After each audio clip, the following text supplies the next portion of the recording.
preparados para recibir la palabra en esta tarde. Les pido que abran su Biblia una vez más en el Evangelio de Mateo. Vamos a continuar con nuestra serie sobre el Sermón del Monte.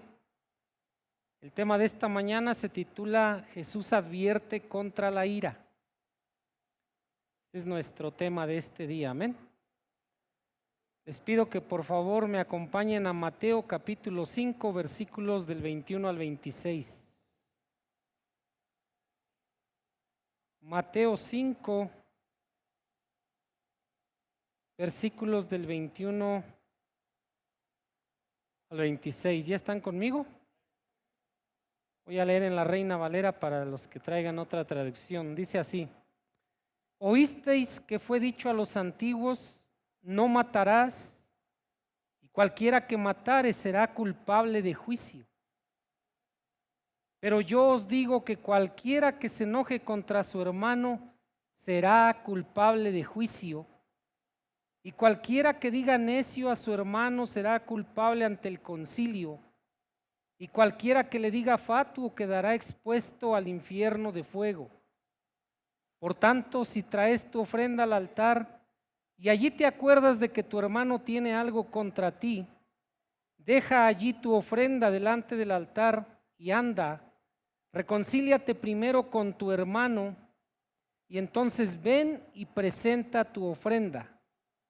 Ponte de acuerdo con tu adversario pronto, entre tanto que estás con él en el camino, no sea que el adversario te entregue al juez y el juez al alguacil y seas echado en la cárcel.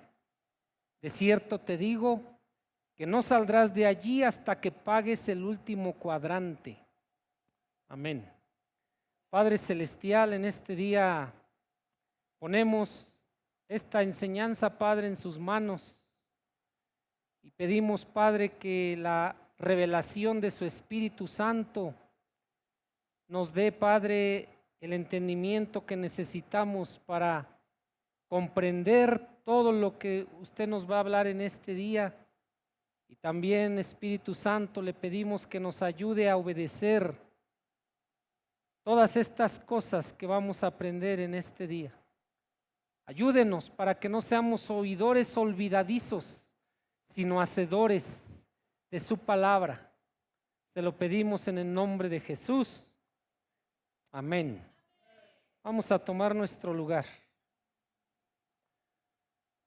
Hermanos, a partir del versículo 21 que acabamos de leer hasta el final de este capítulo 5 del Evangelio de Mateo, nuestro Señor Jesucristo nos da 6 ejemplos que ilustran la forma correcta en que se deben usar las escrituras del Antiguo Testamento.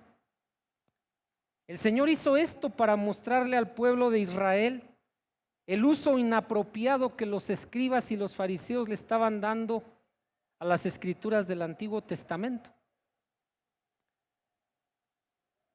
Cada uno de los 6 ejemplos que el Señor nos da del versículo 21 hasta el versículo 48 de este capítulo 5 de Mateo viene precedido de una frase que se repite una y otra vez a lo largo de estos versículos con ligeras variaciones.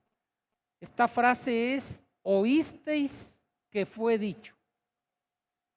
Esa frase ya la leímos en el versículo 21, pero también aparece en el versículo 27.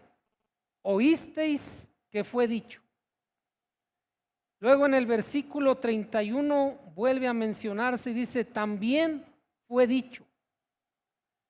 Luego en el versículo 33 dice: además habéis oído que fue dicho a los antiguos. Y luego en el versículo 38 dice: oísteis que fue dicho. Y en el versículo 43 se vuelve a repetir esta frase y dice: oísteis que fue dicho. Y hermanos, Jesús en estos versículos no está hablando aquí de lo que Moisés o los profetas del Antiguo Testamento escribieron. Cuando él dice: oísteis que fue dicho, el Señor no está hablando de lo que Moisés y los profetas del Antiguo Testamento escribieron, sino más bien de la manera errónea en que los escribas y los fariseos estaban interpretando los escritos de Moisés y los profetas. Y lo que el Señor hace aquí es mostrar la verdadera enseñanza e interpretación de la ley frente a las falsas interpretaciones que los escribas y los fariseos le atribuían a las escrituras del Antiguo Testamento.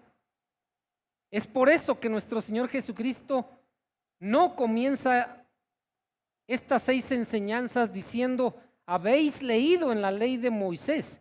No dice eso, más bien dice, oísteis que fue dicho. ¿Por quién fue dicho esas cosas? ¿Por quién o por quiénes fue dicho? ¿Nadie sabe? Por los escribas y los fariseos, hermano.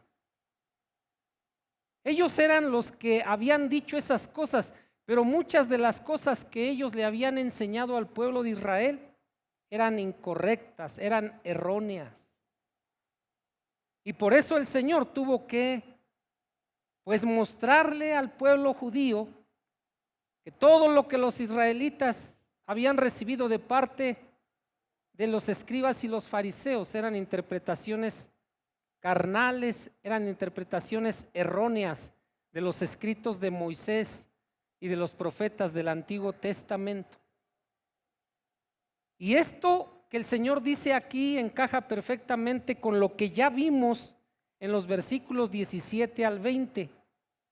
En ellos hablamos de que el Señor había declarado que Él estaba totalmente de acuerdo con las enseñanzas de Moisés y los profetas, pero estaba en total desacuerdo con las enseñanzas de los escribas y los fariseos. ¿Sí lo recuerdan? ¿Y por qué tuvo que decir todo esto el Señor? Porque el pueblo de Israel confiaba mucho en los escribas y los fariseos. Ellos pensaban que las enseñanzas de esos líderes del pueblo judío estaban de acuerdo con la ley de Dios, pero no era así. Porque los escribas y los fariseos habían modificado el verdadero significado de la ley. Y vamos a ver esto a través de este pasaje que acabamos de leer. Dice aquí en el versículo 21, oísteis que fue dicho a los antiguos, no matarás, y cualquiera que matare será culpable de juicio. La frase no matarás sí está en la ley. Eso lo podemos ver en Éxodo 20:13 y también en Deuteronomio 5:17. Pónganle un separador aquí a Mateo y acompáñenme, por favor, al Antiguo Testamento, al libro de Éxodo. Y vamos a leer en Éxodo 20, versículo 13. Éxodo 20, versículo 13. Dice así, no matarás. Es lo único que manda aquí la ley de Moisés, no matarás. Y también en Deuteronomio 5:17 Moisés vuelve a repetir este mandamiento de la ley. Acompáñenme a Deuteronomio 5:17.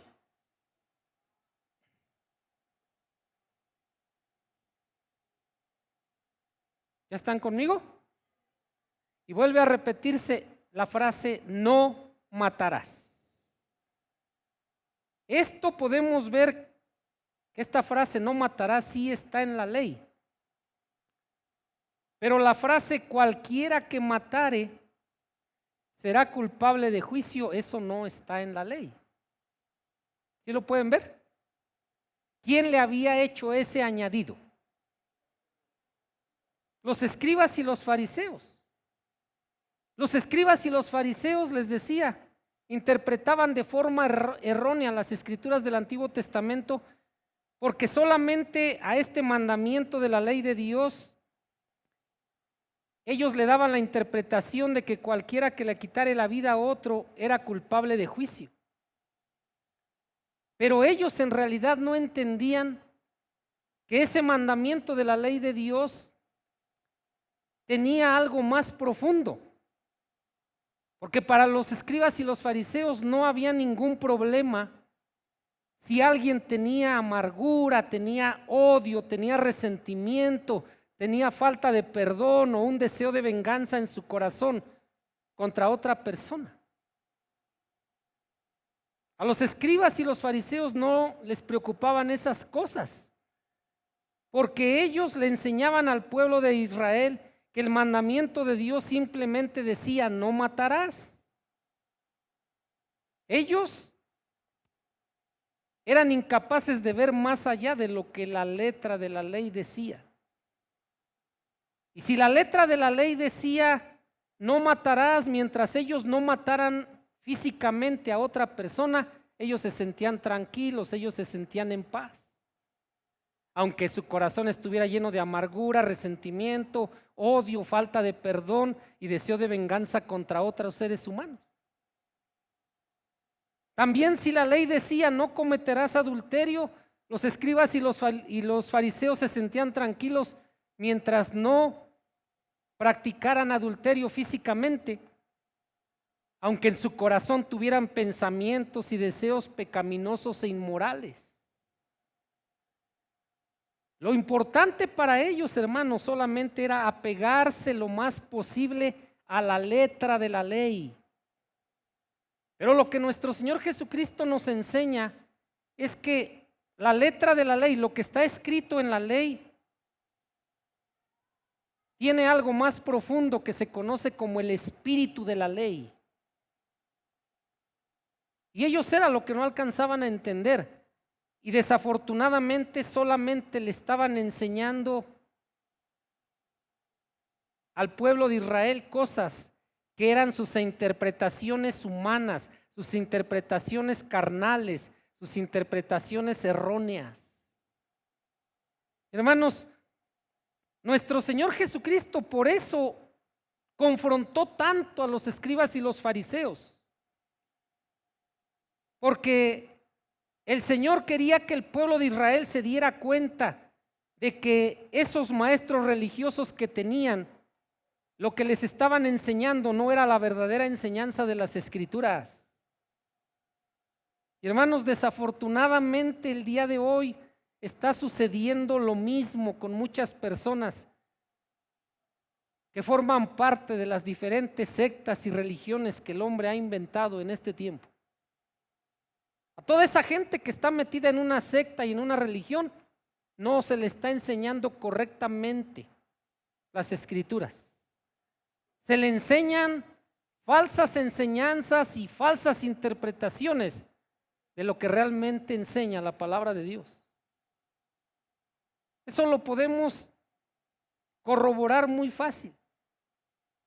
El día de hoy está comenzando lo que muchas personas en todo el mundo conocen como la Semana Santa. ¿Es verdad? Y muchas personas se les ha enseñado que en esta semana no se debe de comer carne porque el que coma carne está en pecado mortal delante de Dios. Eso no está en la Biblia. Pero esos falsos líderes religiosos como los escribas y los fariseos del tiempo de Jesús, eso es lo que le enseñan erróneamente a las personas que están afiliadas a esas sectas y religiones. Muchos piensan que cuando la Biblia habla del término carne se refiere a la carne que nos comemos. No. Dependiendo del contexto de la escritura que estemos leyendo, tenemos que darnos cuenta cuál es el tipo de carne de la cual se refiere la Biblia. Pero cuando la Biblia habla en contra de la carne, se refiere a nuestros actos pecaminosos, no a que comamos o no comamos carne con la cual alimentemos nuestro cuerpo. A eso no se refiere. Y así como ocurría en el tiempo de Jesús con esos escribas y fariseos, así está ocurriendo el día de hoy con mucha gente que piensa que esos líderes religiosos de esas sectas y religiones en las cuales está afiliado, que les están enseñando correctamente la palabra de Dios y en realidad les están enseñando algo que la Biblia no enseña. Por eso es tan importante, hermanos, que nosotros el día de hoy, igual que en el tiempo de Jesús, podamos darnos cuenta cuál es realmente el mensaje de la palabra de Dios. Por eso les acabo de decir que nuestro Señor Jesucristo, a partir del versículo 41 de Mateo 5, hasta el versículo 21, hasta el versículo 48, que es el final del capítulo 5, el Señor da 6 ejemplos, 6 ilustraciones para ayudarnos a entender cuál es la forma correcta en que se deben de interpretar las escrituras del Antiguo Testamento. El primer ejemplo lo vamos a ver el día de hoy, que comprende del versículo 21 al versículo 26 que acabamos de leer. Entonces, hermanos, es importantísimo para nosotros darnos cuenta el día de hoy si lo que nos están enseñando es correcto o no es correcto, de acuerdo con la enseñanza de la palabra de Dios.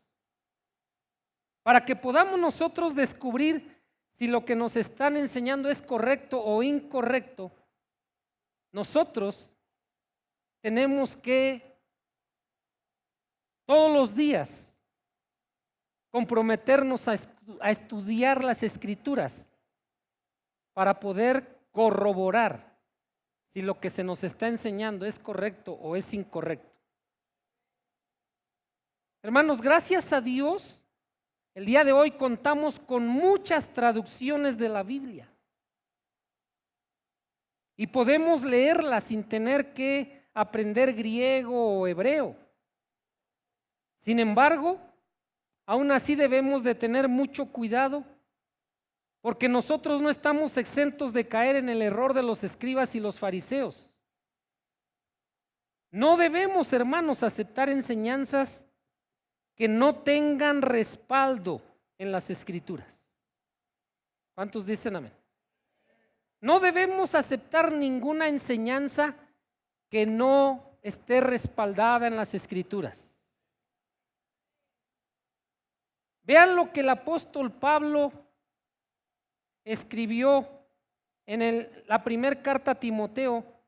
Acompáñenme por favor a la primera carta a Timoteo. Y vamos a leer en el capítulo 4, versículo 16.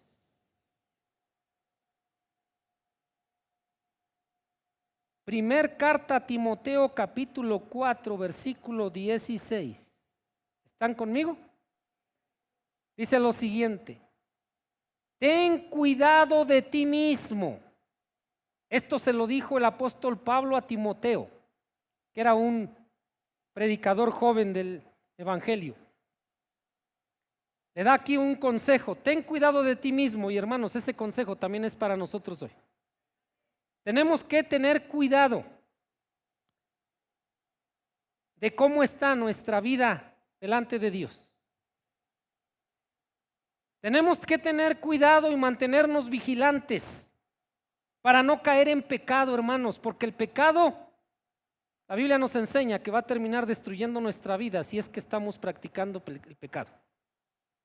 Por eso Pablo le dice a Timoteo que tenga cuidado de él mismo, que mantenga dominio propio sobre su vida, porque si no lo hacía, Timoteo podría caer en pecado y ser destruido por ese pecado.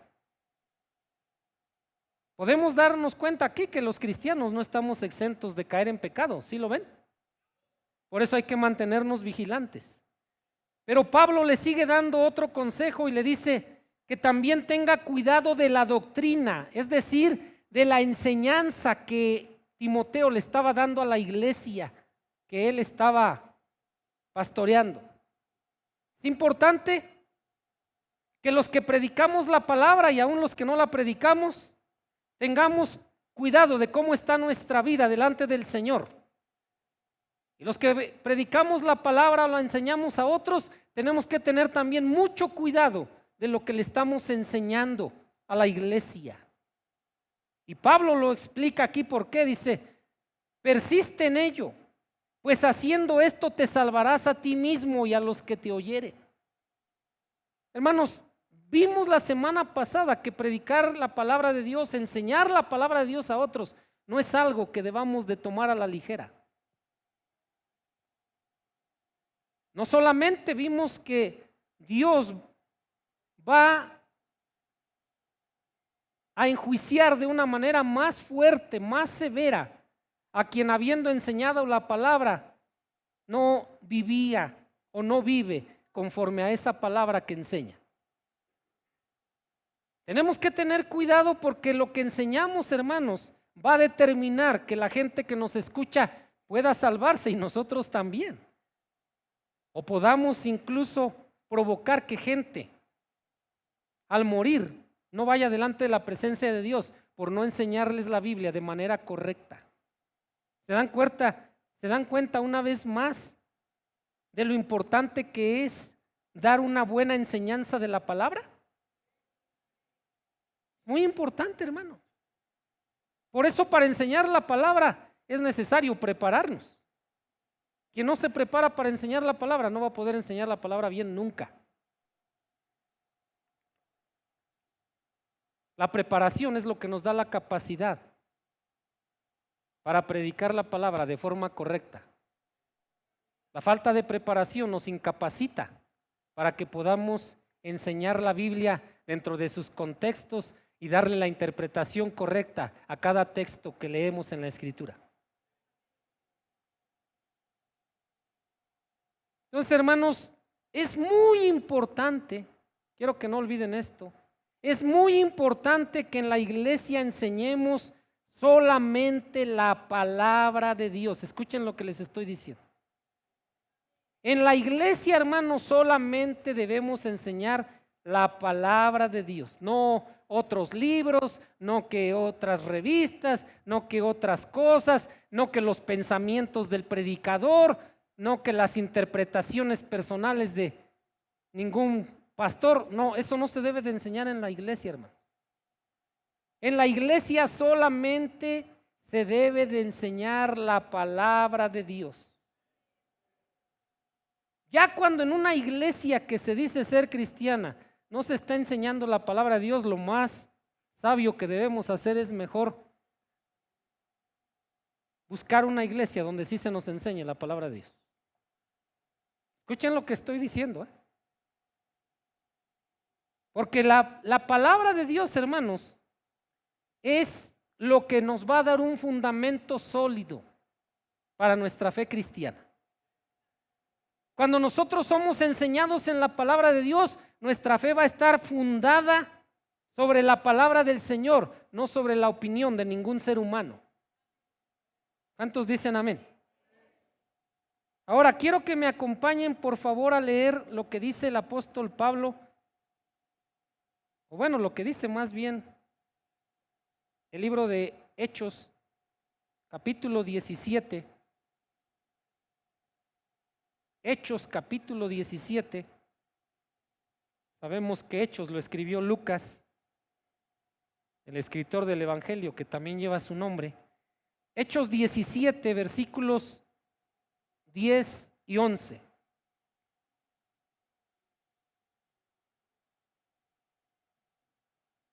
¿Ya están conmigo? Dice, inmediatamente los hermanos enviaron de noche a Pablo y a Silas hasta Berea. Berea era una ciudad y dice, y ellos, habiendo llegado, cuando Pablo y Silas llegaron allí a Berea, entraron en la sinagoga de los judíos, porque la costumbre de Pablo y sus demás acompañantes cada vez que entraba en una sinagoga era hablar de la palabra de Dios a la gente. Dice, y estos, los habitantes de Berea, eran más nobles que los que estaban en Tesalónica, pues recibieron la palabra, o sea, la palabra de Dios, con toda solicitud, escudriñando cada día las escrituras para ver si estas cosas eran así. Aquí podemos ver, hermanos, que los creyentes de ese lugar llamado Berea Cada vez que el apóstol Pablo les predicaba la palabra del Señor, ellos todos los días escudriñaban las escrituras para corroborar si lo que Pablo y sus acompañantes les estaban enseñando realmente estaba de acuerdo con la palabra de Dios. Y así deberíamos de ser todos los creyentes de este tiempo. Es necesario, hermanos, que escudriñemos cada día las escrituras, que las estudiemos con profundidad, con calma, con cuidado, no que leamos de corrido a la carrera, porque eso no nos va a ayudar mucho. Escudriñar habla de concentrarnos, habla de investigar, habla de profundizar el estudio de la palabra. Eso es escudriñar. Mucha gente solo lee y a veces ni lee. ¿Cada cuándo debemos de escudriñar las escrituras? No escuché. Todos los días, hermanos, todos los días. ¿Por qué debemos hacer esto? Porque solamente así nos vamos a poder dar cuenta cuando alguien nos predique la palabra, si lo que nos está predicando tiene un fundamento en la palabra o no lo tiene. Solamente así vamos a poder darnos cuenta cuándo es una sana enseñanza y cuándo no es una sana enseñanza lo que nos están predicando. ¿Se dan cuenta de lo importante que es cultivar un espíritu como los creyentes de Berea? Hay personas que argumentan no tener tiempo el día de hoy para leer las escrituras, porque no tienen tiempo para escudriñar las escrituras, pero sí tienen tiempo para escudriñar un celular durante muchas horas cada día. Qué triste, pero eso le está pasando a muchos creyentes de nuestros días. Muchos dicen, no, es que yo no tengo tiempo, pero se pasan horas viendo un celular. Y por eso ya no les queda tiempo para escudriñar las escrituras. Les comenté a los hermanos de la primera reunión que a mí me gustaría tener la oportunidad con algunos de quitarles su celular y arrojárselos a la basura. Porque muchas veces quienes nos dicen que no tienen oportunidad para escudriñar la palabra cada día, sí tienen oportunidad para utilizar el celular todos los días, todos los días. Hermanos, nosotros no debemos de permitir que ese aparato o otras cosas nos impidan escudriñar las escrituras cada día, hermano. Yo les he dicho, gracias a Dios, yo tengo varios devocionales en el celular y todos los días yo leo los devocionales y leo la Biblia en el papel y aquí, todos los días. No es cada 8 días, no es de vez en cuando. A nuestros hermanos que están precisamente en el discipulado de varones, incluso hasta luego les envío algún pequeño devocional para ver si, a lo mejor muchos me dirán amén y ni lo leen, no lo sé, solamente Dios lo sabe. Para que no tengan pretexto, pero se los envío normalmente día tras día. No sé quién lo lea, espero que todos. Y hermanos, vean por qué es importante que escudriñemos las escrituras cada día. Si no lo hacemos, nos puede pasar exactamente lo mismo que le ocurrió a los judíos del tiempo de Jesús. Ellos, desafortunadamente, durante el cautiverio en Babilonia habían olvidado la lengua hebrea, que era su lengua materna. Cuando ellos regresaron a Jerusalén, muy pocos judíos hablaban hebreo. La mayoría hablaba el arameo, pero ya no el hebreo. Y no conocían lo suficiente la ley de Moisés para entenderla. Fíjense. O sea, no hablaban el idioma en el que originalmente se escribió el Antiguo Testamento, que era el hebreo. Y aunado a eso, no conocían las escrituras del Antiguo Testamento. Y por esa razón, todo lo que les decían los escribas y los fariseos, ellos lo tomaban como si fuera la palabra de Dios, pero no lo era. Cuando yo no conocía a Cristo, y yo estaba en la religión católica, yo creía todo lo que los sacerdotes decían. Fíjense, ahora me da risa y me da enojo y a veces, no sé, una mezcla de sentimientos. Y la gente que tiene mi edad o tiene más edad que la que tengo yo, no me va a dejar mentir en lo siguiente. No sé si actualmente lo sigan diciendo esas mentiras. Pero en ese tiempo en la religión, cuando yo todavía no conocía al Señor, y como yo asistía cada semana allí, muchas veces los sacerdotes dijeron esto, que no leyéramos la Biblia porque el que la leyera completa iba a quedar loco. ¿Cuántos escucharon eso? A ver, levanten su mano, ¿cuántos? Yo creo que muchos escuchamos esa mentira del diablo. Pero ¿quiénes estaban diciendo esa mentira? Los mismos líderes religiosos. Y muchos por nuestra ignorancia de las escrituras lo creímos. Como yo leía la Biblia antes de conocer a Dios, me gusta mucho a mí la lectura. Desde antes de conocer al Señor, el Señor me dio la bendición de empezar a leer su palabra, aunque no la entendía. Pero ya la leía. Y cuando yo escuché esa frase varias veces, no lean la Biblia porque el que la lea completa va a quedar loco. Yo en mi ignorancia decía, bueno, la voy a leer, pero cuando falte 1 o 2 páginas ya no la termino para que no quede loco. Imagínense cuánta ignorancia.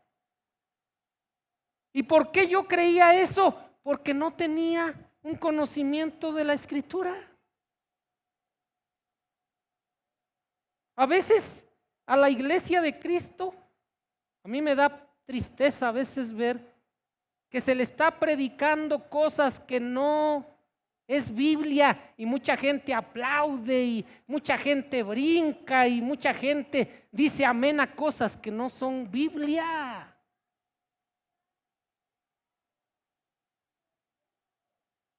Yo hablaba con mi esposa el día de ayer de este asunto.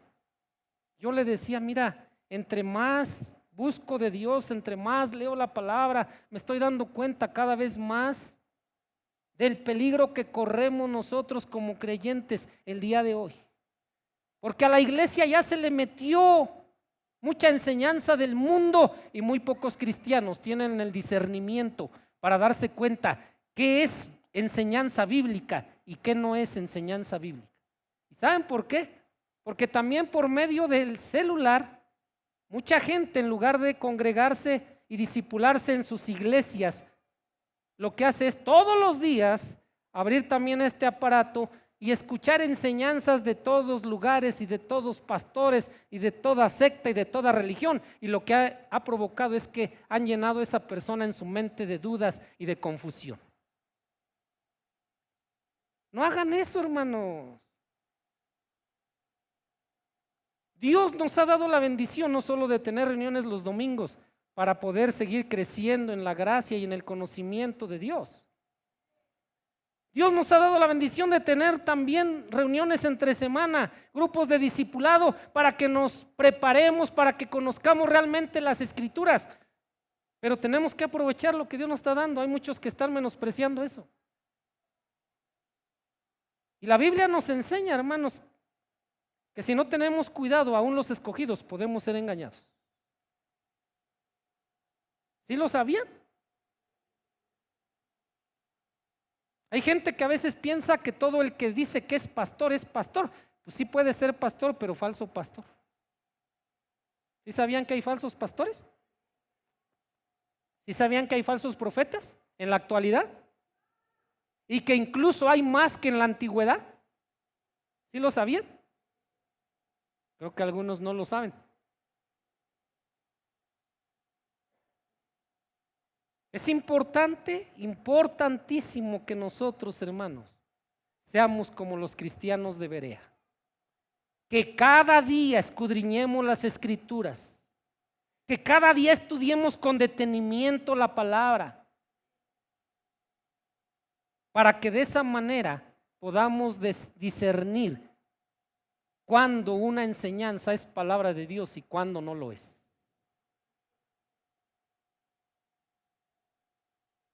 Que Dios no quiera que nos vaya a pasar lo que le pasó a los escribas y los fariseos cuando el Señor les dijo: ustedes invalidan las escrituras por sus tradiciones. Que no nos vaya a pasar eso, hermano.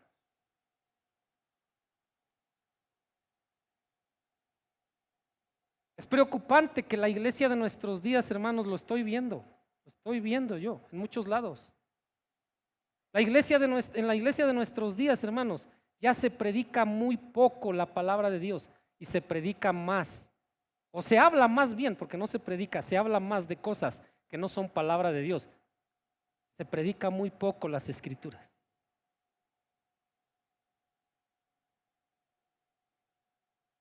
Platicaba yo con unos hermanos la semana pasada y les decía: se ha enseñado en los institutos bíblicos, porque he tenido la bendición de ir a 2.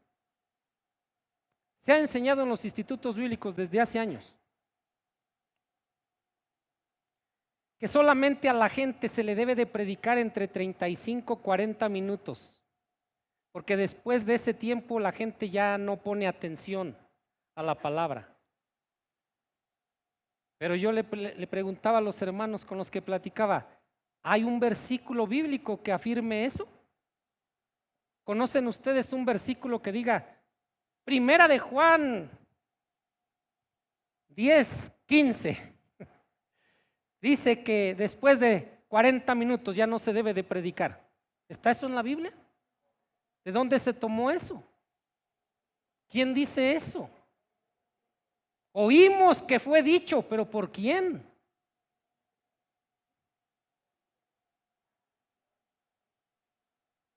Es preocupante que en la iglesia de nuestros días, hermanos, muchos pastores lo que están buscando es entretener a la gente.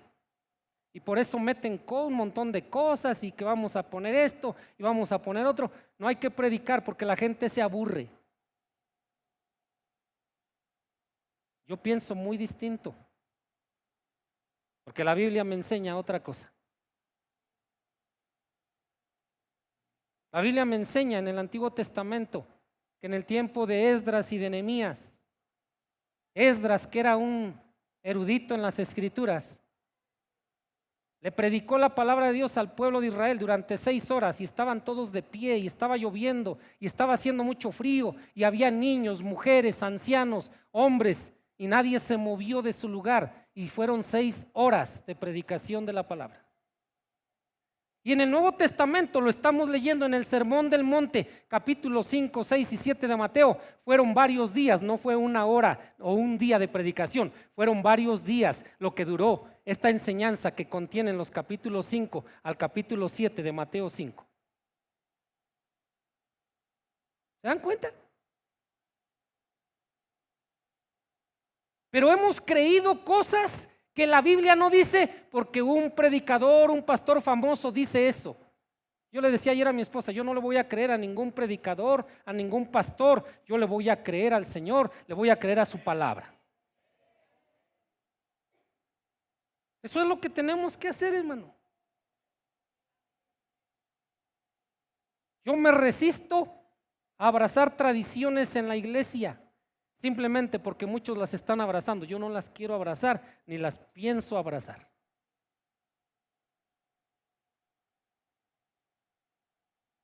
Dios quiere que le enseñemos al pueblo su palabra. Y eso no ha cambiado de opinión de parte del Señor.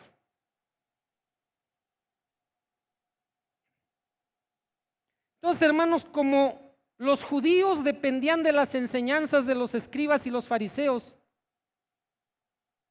ellos no se daban cuenta que lo que los estaban enseñando era algo erróneo.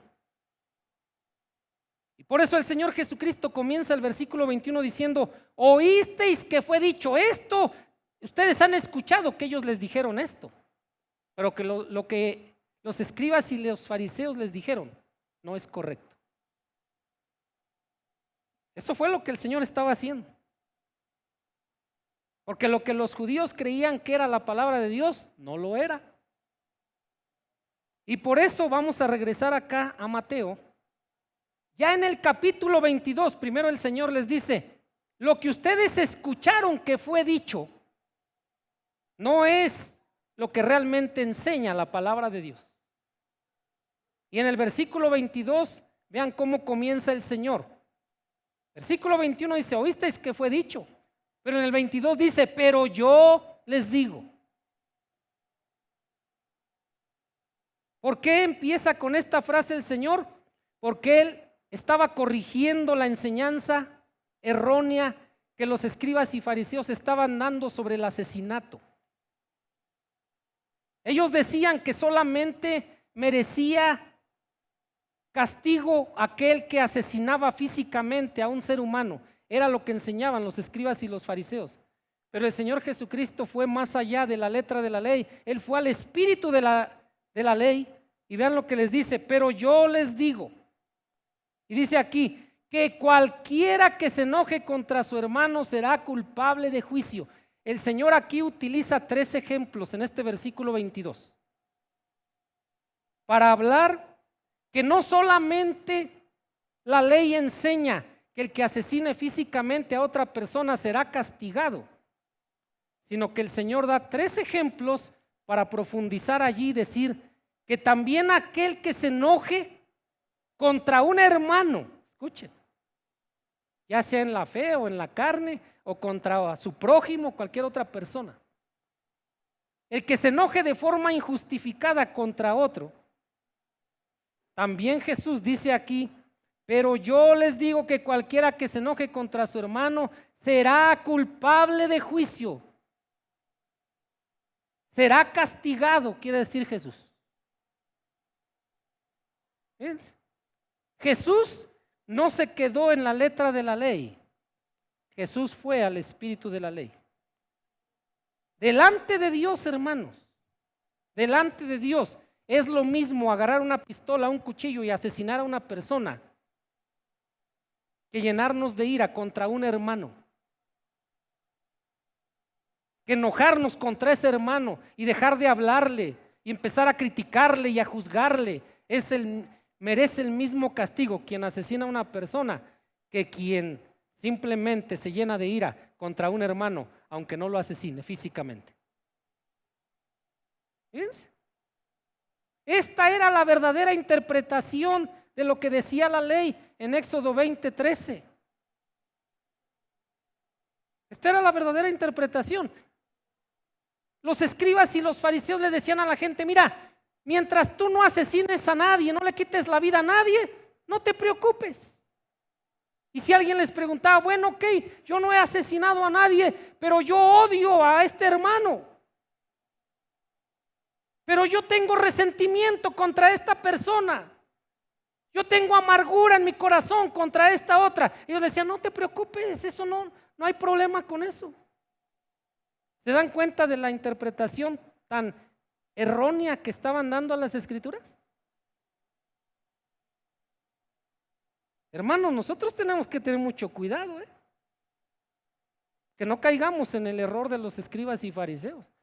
Porque el día de hoy hay gente que dice: yo nunca he asesinado a nadie. Así eran los fariseos, así decía. ¿Se acuerdan de la oración que leímos del fariseo la semana pasada?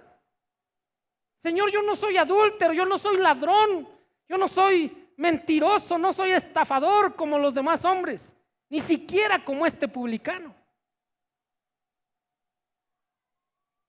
Ellos no habían asesinado a nadie físicamente, pero su corazón estaba lleno de amargura, de odio, de rencor, de falta de perdón, de resentimiento, de deseo de venganza en contra de otros. Y el Señor les está aclarando aquí esto a toda la gente y a los mismos escribas y fariseos. Que la letra de la ley, hermanos, es importante, pero es más importante descubrir el espíritu de esa ley. ¿Sí me están entendiendo? No podríamos estar tranquilos pensando, no, yo estoy bien. Cuando yo entiendo esto, me doy cuenta, entonces yo me lo voy a aplicar a mí. Entonces yo ya me di cuenta que no estoy libre de haber asesinado, porque sí lo he hecho. Sí lo he hecho. Y como lo he hecho, eso me va a conducir a buscar el perdón del Señor, a arrepentirme de vivir de esa manera. Cuando no lo reconozco, es cuando estoy metido en un problema. El Señor da 3 ejemplos en el versículo 22. Ya vimos el primero. El primer ejemplo es el de una persona que se enoja sin causa contra su hermano. Hermanos, tengamos cuidado de enojarnos contra nuestros hermanos, ya sea en la familia de sangre o en la familia de fe. Qué triste es ver cristianos que dicen, yo no le hablo a este hermano en la iglesia. ¿Y por qué no le hablas? Pues estoy enojado con él. El Señor dice, quien está así merece castigo.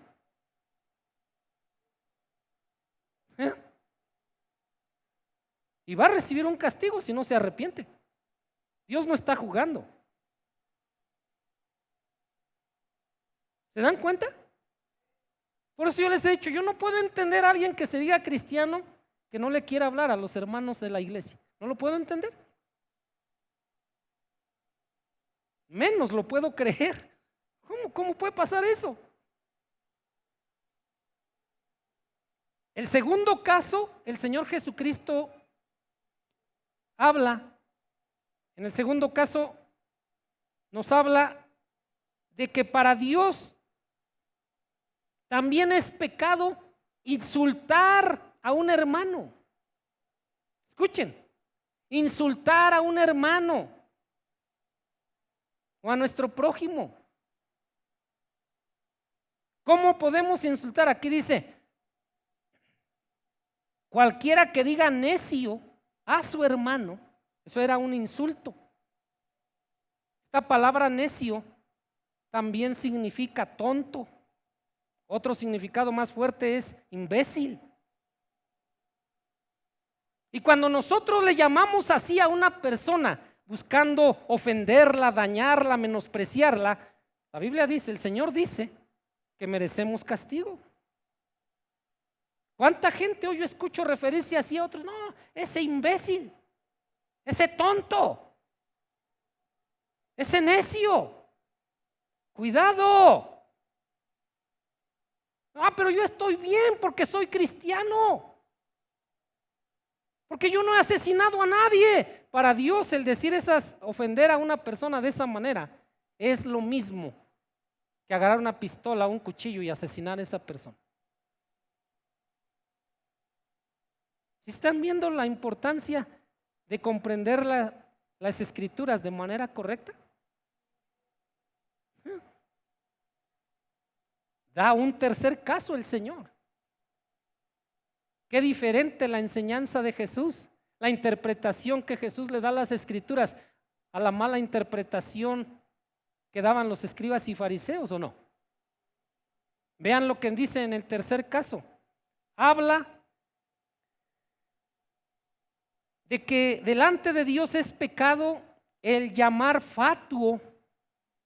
Esta palabra significa insensato a alguien.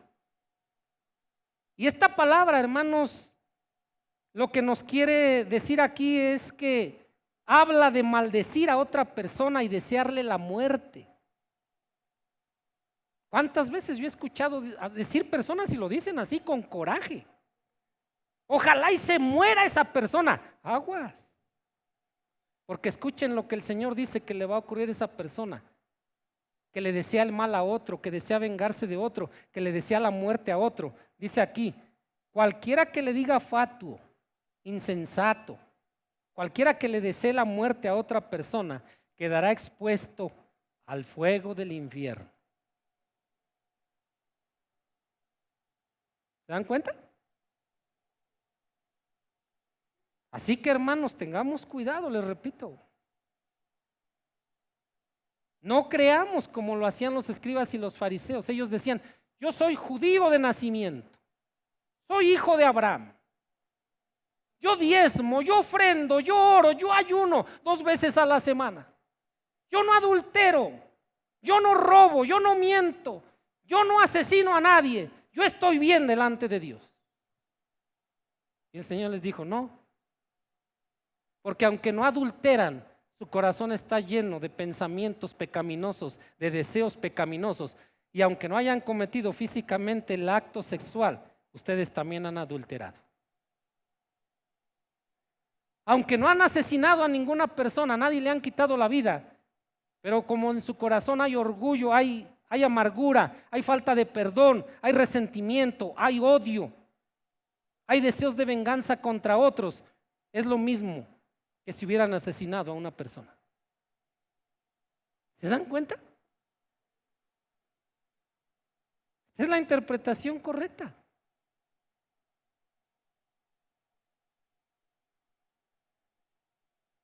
Quiero que veamos, hermanos, lo que el apóstol Juan escribió en su primera carta. Pongan un separador aquí al Evangelio de Mateo y acompáñenme a primera carta de Juan en el capítulo 3, en el versículo 15. Primera carta de Juan, capítulo 3, versículo 15. ¿Están conmigo? Escuchen cómo el apóstol Juan, habiendo escuchado a Jesús, la manera en que él interpretó las escrituras correctamente, él después escribió esto, dice: todo aquel que aborrece a su hermano es homicida o es un asesino. Escucha. Todo aquel que aborrece a su hermano es un asesino. Vean lo que dice. Juan no está diciendo: todo aquel que balacea a su hermano es un asesino. Todo aquel que le meta un puñal en la espalda a una persona es un asesino. No. Y Juan dijo esto basado en lo que Jesucristo nos enseñó en Mateo 5. De hecho, él está hablando de ese mismo pasaje de Mateo 5:22. Vean lo que sigue diciendo Juan: y saben que ningún homicida tiene vida eterna permanente en él.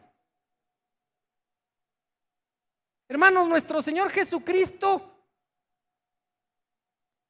corrigió la falsa interpretación de los escribas y los fariseos cuando le dijo al pueblo de Israel: miren, ustedes escucharon por medio de los escribas y los fariseos que solamente el que asesine a una persona, el que le quite la vida a una persona, va a recibir un castigo, pero yo les digo que eso va más allá. Que también el que odia a su hermano, que también el que tenga resentimiento contra un hermano, el que tenga rencor contra un hermano, el que tenga amargura y falta de perdón contra un hermano, es un asesino y merece castigo. Dice aquí Juan que ningún homicida tiene vida eterna permanente en él. Para Dios, hermanos, es exactamente lo mismo que le quitemos la vida a una persona a que le guardemos rencor a una persona. Es exactamente lo mismo. No hay diferencia en ello. Y cuando nosotros verdaderamente somos cristianos, aquí Juan lo explica, cuando nosotros verdaderamente le hemos rendido nuestro corazón a Cristo, sí podemos fallar, sí, porque somos humanos, pero no vamos a permanecer en ese pecado, sino que nos vamos a arrepentir de eso y nos vamos a volver a Dios y vamos a hacer la voluntad de Dios. Un verdadero creyente eso es lo que hace, porque el Espíritu Santo viene y nos redarguye y nos dice: ahí estás mal. Si tú sigues sin hablarle a la gente O es porque no eres verdadero cristiano, o es porque no has entendido la verdad de las Escrituras. Es importante que lo entendamos, hermano.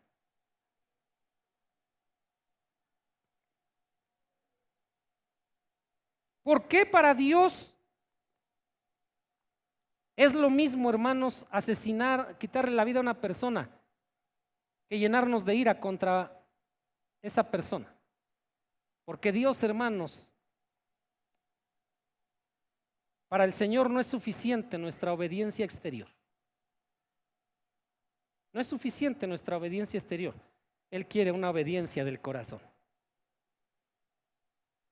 Él quiere una obediencia de nuestro corazón, hermano. Gracias a Dios yo nunca le he quitado la vida a nadie, físicamente hablando. Pero reconozco delante de Dios y me arrepiento delante de Dios que ha habido momentos en mi vida en que sí he guardado rencor hacia otras personas. Pero gracias a Dios que ya me he arrepentido de eso.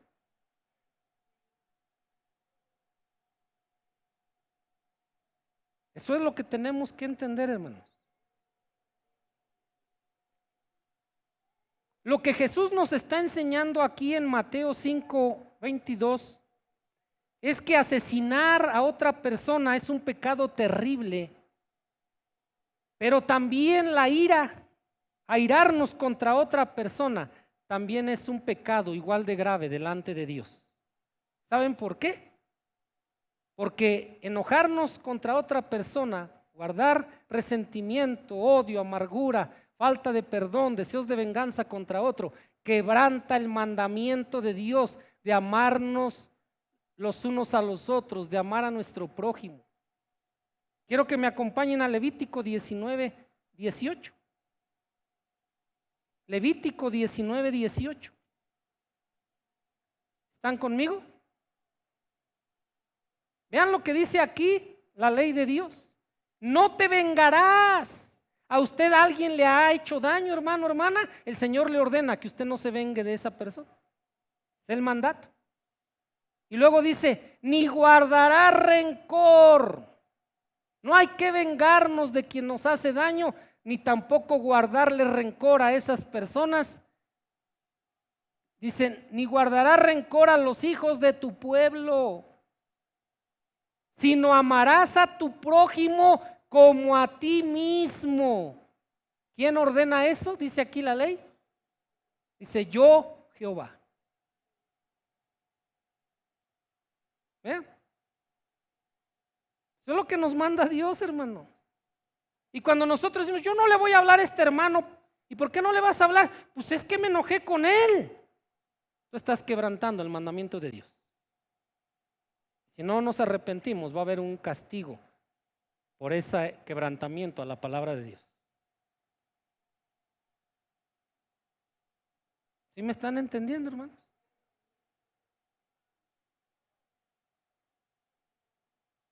Vamos a ir más allá, hermanos. Ahorita vamos a meternos más profundo en la Escritura.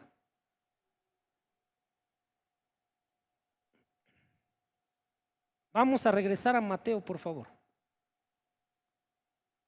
Mateo, capítulo 5, versículos 23 y 24.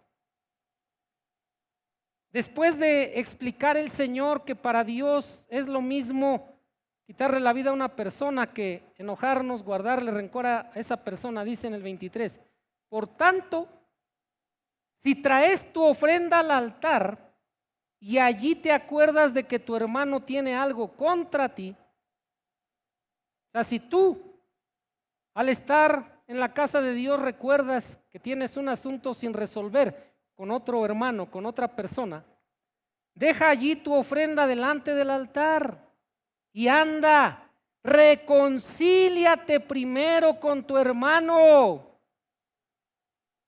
Reconcíliate primero con tu esposa, con tu esposo, con tu papá, con tu mamá, con tu hermano, con tu hermana, tanto en sangre como en fe. Reconcíliate primero. Y dice aquí, y entonces ven y presenta tu ofrenda.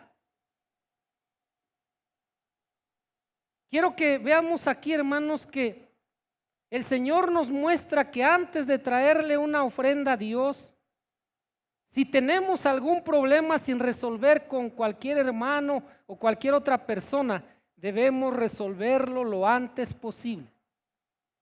De lo contrario, Dios no se complacerá con nuestras ofrendas. Así de importante, hermanos, es para Dios que tengamos una buena relación con nuestros hermanos y en general con nuestro prójimo. Porque si no tenemos una buena relación con nuestros hermanos y con nuestro prójimo, hermanos, la Biblia, les decía, vamos a ir más profundo en este asunto. La Biblia nos enseña que nuestras relaciones con los demás son un reflejo de nuestra relación con Dios. Si yo no estoy bien con los demás, hermanos, eso quiere decir que yo tampoco estoy bien con Dios. Y eso lo enseña la Biblia, no lo enseño yo. Vamos por favor a la primera carta de Juan. Primera carta de Juan, capítulo 4, versículo 20.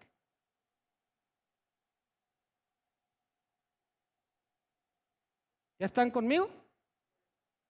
Dice aquí, si alguno dice yo amo a Dios, ¿a cuánta gente a veces escuchamos decir yo amo a Dios con todo mi corazón? ¿Se han escuchado gente decir eso? Pero a veces a esa gente que está diciendo eso no saluda a un hermano, no saluda a su familia, no saluda a otra persona y uno dice, no es verdad que esa persona ama a Dios. Y aquí Juan lo explica. Si alguno dice yo amo a Dios y aborrece a su hermano y le guarda rencor a su hermano y desea hacerle daño a su prójimo y tiene resentimiento y falta de perdón contra otra persona, dice aquí, es mentiroso. El que dice que ama a Dios y aborrece a una persona es mentiroso, dice Juan. Pues él no ama a su hermano,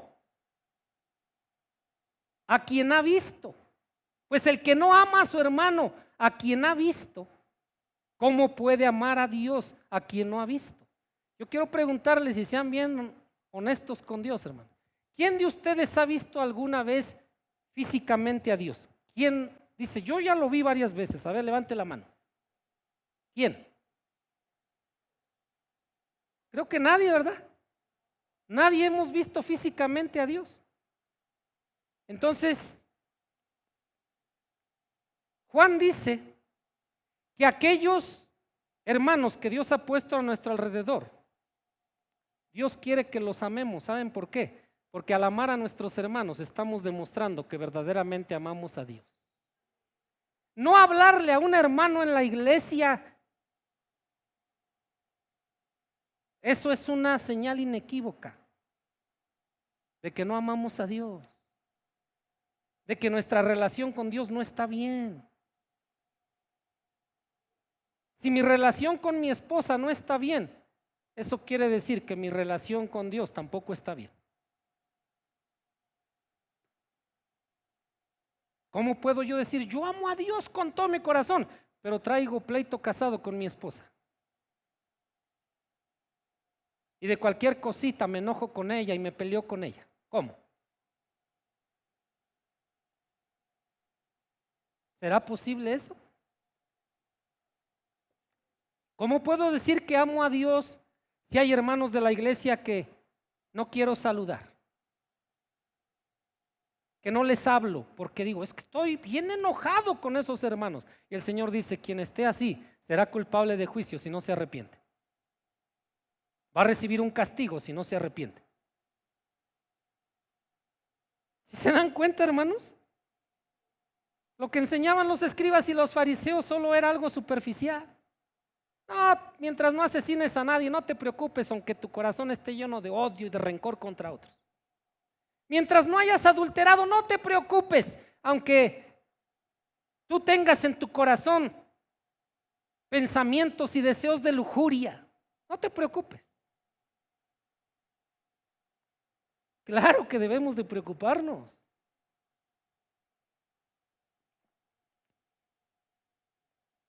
Quiero que regresemos a Mateo, vamos a ir terminando. Mateo capítulo 5.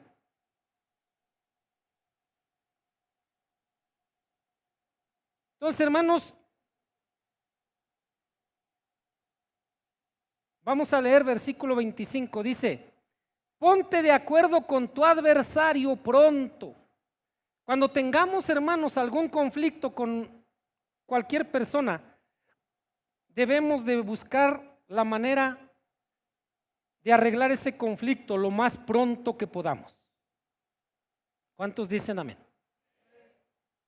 A veces nuestro error es dejar pasar el tiempo y decir, no, luego platico con ese hermano. No, es lo más pronto que podamos. Luego platico con mi esposa, con mi esposo, de ese desacuerdo que tuvimos. No, es lo más pronto que se pueda. Aquí lo dice el Señor, no lo digo yo. Dice aquí, ponte de acuerdo con tu adversario pronto, entre tanto que estás con él en el camino. No sea que el adversario te entregue al juez y el juez al alguacil y seas echado en la cárcel. De cierto te digo que no saldrás de allí hasta que pagues el último cuadrante. ¿Qué nos está enseñando el Señor aquí? Lo primero que vemos es que Él nos advierte en contra de tener un espíritu contencioso, hermano. Los cristianos no debemos de tener un espíritu contencioso. ¿Qué significa eso? La palabra contienda habla de ser personas peleoneras, de ser personas que discuten de todo. Qué triste que a veces muchos creyentes así se conducen. De todo discuten, de todo pelean, de todo se enojan porque tienen un espíritu contencioso. El cristiano, la Biblia dice que debemos de ser mansos y humildes de corazón, porque ese es el ejemplo que nos dio nuestro Señor Jesucristo. ¿Cuántos dicen amén? Muchos de los problemas que a veces hay en nuestras familias, en nuestros matrimonios, en la iglesia, son por ese espíritu contencioso que muchos creyentes tienen. Hay gente que si alguien no le saludó, tal vez porque iba distraído, iba pensando en otras cosas, luego ya contiende, ya pelea, ya discute. No, ese hermano no me habló porque no me quiere saludar. Y no es que no le quiera saludar, es que iba distraído tal vez. ¿Sí me están entendiendo? Pero como hay ese espíritu de contienda, yo les digo de broma, hay hermanos que alguien pasa y los roza así, y dice, ay, me las va a pagar.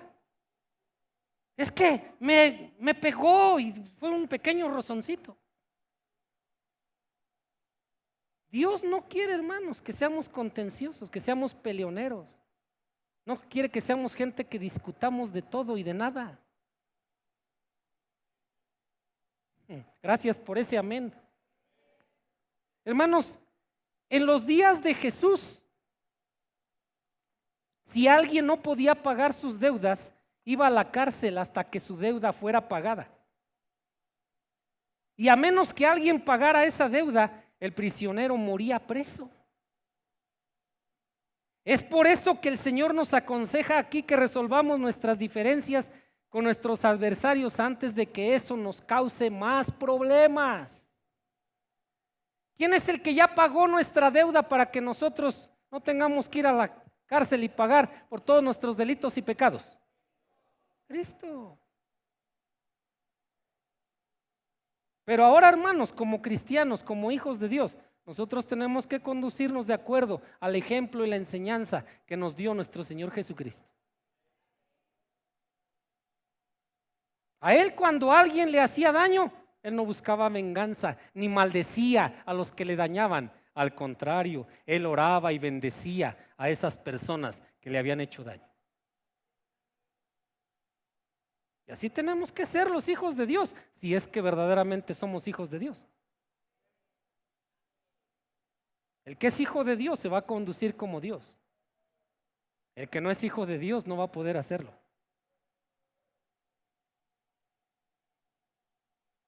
Quiero que veamos para terminar lo que dice Proverbios 25. Proverbios 25, versículos 8 al 10.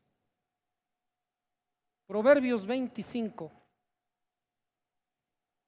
versículos 8 al 10. Dice lo siguiente: no entres apresuradamente en pleito. Vea, no hay que ser peleoneros, hermanos.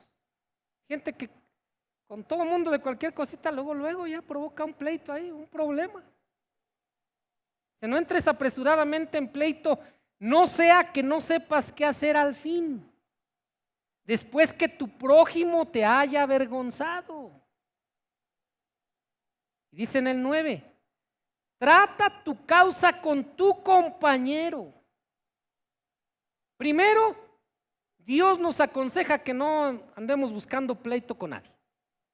Segundo, Dios nos dice que si ya lamentablemente tenemos alguna diferencia con una persona, Dios dice que tratemos esa causa, que busquemos llegar a un acuerdo, a una solución pronta.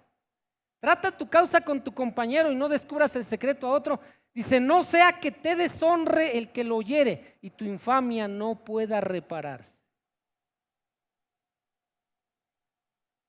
Algo que aprendemos a través de estos versículos es que aún los conflictos pequeños se solucionan más fácilmente si tratamos de arreglarlos de inmediato, hermano. Hay que tratar de arreglar todo conflicto que tengamos de inmediato. Hay que ir con las personas con las cuales está el conflicto, y si yo fui el ofensor, yo debo de ir en una actitud de humildad, de arrepentimiento, decir, ¿sabes qué, hermano? Perdóname porque te ofendí y reconozco que dije o hice algo que no debí de haber dicho o hecho. Y si yo soy el ofendido, yo tengo que estar dispuesto a perdonar a esa persona cada vez que esa persona venga y me pida perdón. Es lo que tenemos que hacer. ¿Cuántos dicen amén? Porque ahí cuesta mucho. Entonces, hermanos, todo lo que el Señor nos enseña en este primer ejemplo que nos da en Mateo 5, hablando de la ira, como conclusión podríamos decir que el Señor nos enseña que si estamos equivocados debemos admitirlo en el momento en que nos equivocamos. Hay que ser humildes. La gente que es orgullosa, cuando se equivoca, nunca reconoce que se equivocó. Siempre trata de culpar al otro. No, bueno, yo me puse loco porque el otro me provocó. No, aunque el otro me haya provocado, yo tengo que reconocer que me puse loco. Y que no fue la culpa del otro, fue culpa mía. ¿Sí me están entendiendo? Entonces lo que el Señor nos enseña en Mateo 5 es que nosotros, si nos hemos equivocado, debemos de reconocer de forma inmediata nuestro error, pero no solo eso, también debemos de corregir las cosas que hayamos hecho mal. De nada sirve reconocer que nos equivocamos si después no corregimos lo que hemos hecho mal. ¿Y por qué debemos de hacer eso? Porque si permanecemos sin arrepentimiento, nuestro pecado, hermanos, finalmente nos alcanzará y no solo tendremos que hacer restitución total, sino que además sufriremos penas adicionales. Cuando nos hemos equivocado, tenemos que ir con Dios y decir, Dios, perdóname porque me equivoqué, porque te ofendí, porque hice lo que no debí de haber hecho. Y debemos de cambiar. Debemos de cambiar, debemos de corregir eso. Si hice lo malo, pero ahora voy a hacer lo que tú me mandas en tu palabra. Y en un sentido amplio, hermanos, estos versículos nos aconsejan que arreglemos cualquier diferencia con nuestro prójimo antes de presentarnos delante de Dios. A veces nos presentamos delante de Dios sin haber arreglado diferencias con otros. Y la Biblia dice, no, primero ve y arregla tus diferencias y después ven y presenta tu ofrenda delante de mí. Eso es lo que Dios nos pide, es lo que Dios nos manda a través de su palabra. Vamos a orar. Padre Celestial, le damos muchas gracias por su palabra. Y Padre, le pedimos perdón, porque hoy nos hemos dado cuenta, Padre, que hay cosas en nuestra vida que hemos hecho mal. Perdónenos, porque reconocemos que no estamos libres de haber cometido el pecado de homicidio, porque hemos guardado rencor, falta de perdón, resentimiento, amargura e incluso deseo de venganza en contra de aquellos que nos han hecho daño. Le pedimos que su Espíritu Santo nos ayude, Padre, a obedecer su palabra, porque reconocemos que nuestras propias fuerzas no podemos hacerlo. Y ayúdenos, Padre, a amar a nuestro prójimo como usted nos lo ha mandado, porque al amar a nuestro prójimo y al tener una buena relación con nuestro prójimo, podemos mostrar que realmente lo amamos a usted y que tenemos una buena relación con su Espíritu Santo. Gracias por hablar a nuestras vidas. Le pedimos que tenga misericordia de nosotros y que nos ayude, Padre, a que podamos seguir siendo más semejantes a Cristo en nuestro carácter. Que aquellas áreas de nuestra vida, Padre, que aún están en un proceso de santificación, que usted siga llevando a cabo esa obra de santificación en nuestras vidas hasta el día de Jesucristo. Se lo pedimos en el nombre de Jesús. ¿Cuántos pueden decir amén? Dios les bendiga, hermanos.